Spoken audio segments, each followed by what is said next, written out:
සියලු දෙනාටම තෙරුවන් සරණයි. අද අපි කතා කරමු අන්‍යෝන්‍ය සම්බන්ධතාවය, අනිකාව තේරුම් ගැනීම.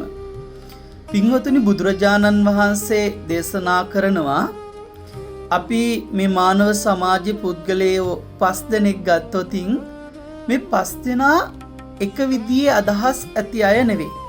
නානත්ත කායා නානත්ත සංඥා. විවිධාකාරයේ ශරීර ලක්ෂණ, දේහ ලක්ෂණ තියෙන මිනිස්සු. ඒ වගේමයි විවිධ අවබෝධය, ඒ වගේමයි වටහා ගැනීම යුක්ත පුද්ගලයෝ තමයි මේ මානව සමාජයේ ජීවත් වෙන්නේ. එතකොට පුද්ගලයාට මේ මානව සමාජයේ පින්වතුනි වෙනස්. පුද්ගලයාගෙන් පුද්ගලයාට වෙනස් වුණ සමාජය තුළ සමහරු සතුටින් ඉන්න පුළුවන්, සමහරු දුකෙන් ඉන්න පුළුවන්, සමහරු ගැටලු වල ඉන්න පුළුවන්, සමහර ප්‍රශ්න වල ඉන්න පුළුවන්, සමහරු කාටවත් කියා ගන්න බැරි තරම් දුක්ඛං කටළු වල ඉන්න පුළුවන්, සමහරුන්ට ඊර්ෂ්‍යාව වැඩි වෙන්න පුළුවන්, සමහරුන්ට වෛරය වැඩි වෙන්න පුළුවන්, සමහරු තුල ක්‍රෝධය මාන්නය වැඩි වෙන්න පුළුවන්, සමහරු ළඟ ඔකේ විරුද්ධ කාරණා තියෙන්න පුළුවන්. ඒ නිසා හැම මොහොතකම අපි හැම මිනිස්සෙක්ම විනිශ්චය කරද්දී ඒ පුද්ගලයා කෙරෙහි අපි අවධානය යොමු කරලා අවබෝධයක් ලබා ගන්න ඕන. මොකද විවිධ ශරීර සහ විවිධ දැනීම්, නානත්ත කායා නානත්ත සංඥා, විවිධ දැනීම් සහ විවිධ අවබෝධය තියෙන දැනීම් තියෙන මිනිස්සු ජීවත් වෙනකොට අර ගීත එකක් තියෙන්නේ, වරදක් කළත් සිතකින් නෙවේ රිදවන්නේ පලිගන්නේයි ඔබ මෙන්නයත් ඇය මෙන්න ඔබත් මට මාගේ ඇස් දෙක වගේ කියලා. අපිට මේක බැලූ බැල්මට පිට අරුතින් පෙනෙන්නේ වෙන දෙයක් වුණාට මේකේ තියෙනවා මේ ඔබ මෙන්නයත් ඇය මෙන් මට මාගේ ඇස් දෙක වගේ කියලා. ඒ කියන්නේ දැන් ආදරණීය ස්වාමි පුරුෂයෙක්, එකත් පස්සකින් අම්මා, එකත් පස්සකින් බිරිඳ, මේක ගෘහස්ත ජීවිතයේ ඇතිවන ගැටලුවක්, නැන්දම්මා ලේලි අතර ප්‍රශ්න. එතකොට එහෙම ගැටලු ප්‍රශ්න ඇති වෙනකොට ආදරණීය පුතෙක් සමහර වෙලාවට පින්වතුනි හරි අසරණ වෙන තැනක් තියෙනවා. සමහර වෙලාවට පුදුන් ලෝකේ අම්මට උනත් දරුවට තියෙන සීමිත ආදරය නිසා අම්මගේ ආදරය ටිකක් බෙදිලා ලේලිට වැඩි වුණොතින් ගැටලු සිද්ධ වෙනවා. ඒ වගේමයි ලේලිගේ එහෙමයි Tamanට තියෙන ආදරයට එහා ගිහලා අම්මට ආදරයක් දක්වනවා නම් එතනත් ගැටලු සිද්ධ වෙනවා. මේ ගීතේ කියන ඔබ මෙන්න ඇයත් ඇය මෙන්න ඔබත් නිසා ප්‍රශ්න ඇති කරගන්න එපා.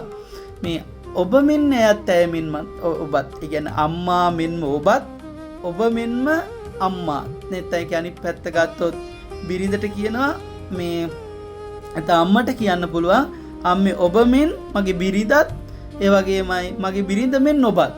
දෙදෙනාම වෙනසක් නෙවෙයි, මට මගේ ඇස් දෙක වගේ. මේ ඇස් දෙක කියන්නේ හරිය සම්පතක් එකක් නෙවෙයි, දෙකම අපිට ඕන මේ විශ්වය දිහා බලන්න නිසා මේ ඇස් දෙක වගේ තමයි ඔය දෙන්න. ඒ කියන්නේ අන්‍යෝන්‍ය අවබෝධය තුළ මම දෙදෙනාම අවබෝධ කරගෙන දෙදෙනාටම යුතුයකම් ඉෂ්ට කරමින් මගේ වගකීම් සමුදාය සිද්ධ. එතකොට ඔබ දෙපළ බිරිඳක් වශයෙන් මගේ අම්මා ඔබේ අම්මා ලෙසින් දකින්න.